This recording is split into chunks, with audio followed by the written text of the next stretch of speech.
भारत छोड़ो न्याय यात्रा में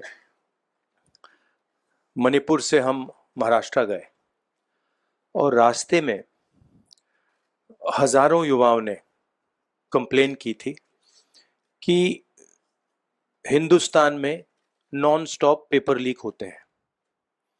और आज आप सबको मालूम है कि NEET paper and UGC NET के जो पेपर्स हैं वो लीक हुए हैं और एक कैंसिल भी हुआ है।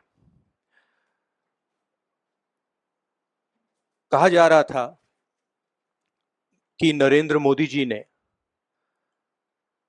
यूक्रेन की लड़ाई रोक दी थी।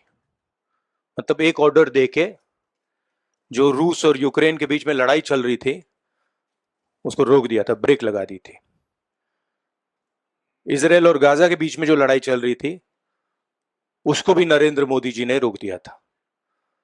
मगर किसी ना किसी कारण जो हिंदुस्तान में पेपर लीक हो रहे हैं उसको नरेंद्र मोदी रोक नहीं पा रहे हैं या रोकना नहीं चाहते हैं। नुकसान स्टूडेंट्स का होता है।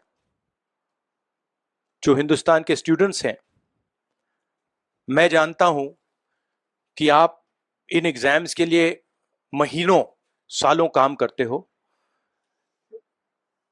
ये आपका फ्यूचर है और आपके फ्यूचर से खिलवाड़ किया जा रहा है। मध्य प्रदेश में व्यापम हुआ और अब उस व्यापम को नरेंद्र मोदी जी और उनकी सरकार पूरे देश में फैलाने का काम कर रही है। मैं इंस्टीट्यूशनल कैप्चर की बात करता हूं, मीडिया की बात करी, अलग अलग हिंदुस्तान के जो संस्थाएं हैं उनकी बात की। यही एजुकेशन इंस्टीट्यूशंस में हो रहा है। पेपर लीक का कारण है कि सारे के सारे वाइस चांसलर्स, एजुकेशन सिस्टम को बीजेपी के लोगों ने, उनके पेरेंट ऑर्गेनाइजेशन ने कैप्चर कर रखा है। जब तक ये कैप्चर रिवर्स नहीं किया जाएगा तब तक पेपर लीक चलता जाएगा। इस कैप्चर को फैसिलिटेट नरेंद्र मोदी जी ने किया है और ये एक एंटी नेशनल एक्टिविटी है क्योंकि ये देश का भविष्य है और इससे हिंदुस्तान के युवाओं को, स्टूडेंट्स को जबरदस्त चोट पड़ती है। इंक्वायरी चल रही है, एक को आपने कैंसिल कर दिया है, अब पता नहीं दूसरे को कैंसिल किया जाएगा या नहीं किया जाएगा, बट